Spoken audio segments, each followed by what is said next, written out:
A story popped up in the British press last week, linked below, concerning a couple who had a week-old baby taken into care because the father made comments in the maternity unit about the benefits of infant formula. This is the headline, but if you look at the story a little more, it becomes obvious that the father's quote about his unorthodox views on the need for the sterilisation of bottles was in all likelihood just the pretense, as both parents have what is described as mild learning difficulties, and they also have something far more important: a baby. It should be noted that the counsel involved in the case was Kirk Lees. Anyone following the case of Emma Ibbotson, linked below, will know that Kirk Lees have taken out injunctions, linked below, to prevent the distribution of her film Traffic, linked below.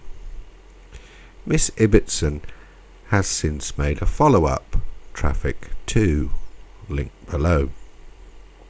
I recommend listening to the interviews with Miss Ibbotson, as they highlight a number of shocking facts, such as the social services having targets for the number of children they should take into care, these social workers getting bonuses for taking the children into care, and the amount of money being made by agencies, charities and NGOs in this trade.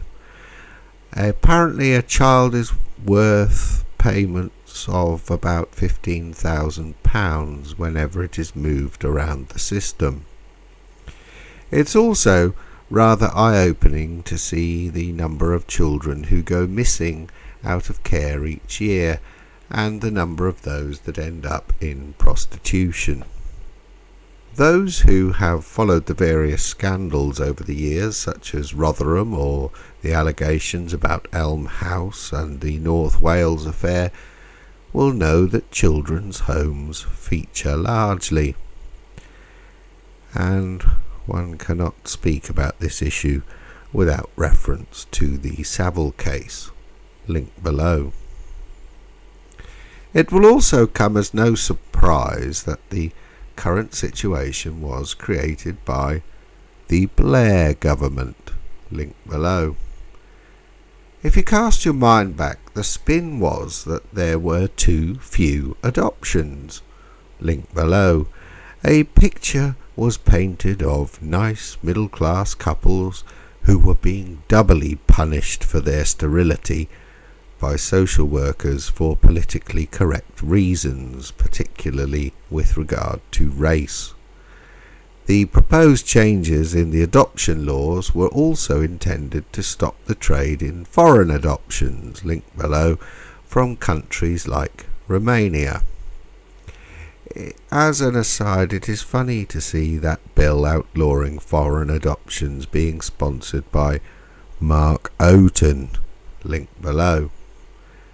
However, a policy that began with the best of intentions had a couple of fatal flaws. The first was that it set as part of the policy the aim of increasing the number of children being taken into care by 50%, and to compound this, financial incentives were offered. These errors were made worse by the ways in which the Blair government financed local government, and were increasingly nannying in their attitude toward the great unwashed of the working class. Thus, by 2006-2007, as Blair's war on the poor got into high gear, stories began to emerge of how the childcare system was out of control, with families being locked into a Kafkaesque nightmare made all the worse by the family courts being A. secret and B. working to the standard of the balance of probability, linked below. Perhaps the most notorious case was that of Fran Lyon, linked below, who made the mistake of being involved in a domestic abuse incident. Due to a change in the law, this meant that she was referred to social services, and because she had a mental health condition, and more importantly, a baby, she was a prime target. In the end, she ended up fleeing to Sweden. Now, the interesting thing about all of this is that one party is constantly being quoted throughout the history of this policy, but they never get any of the blame, though I suspect they get quite a lot of the money.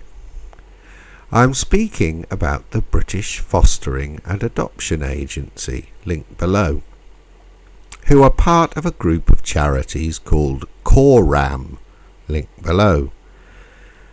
At which point I would refer you to who is the president of CORAM.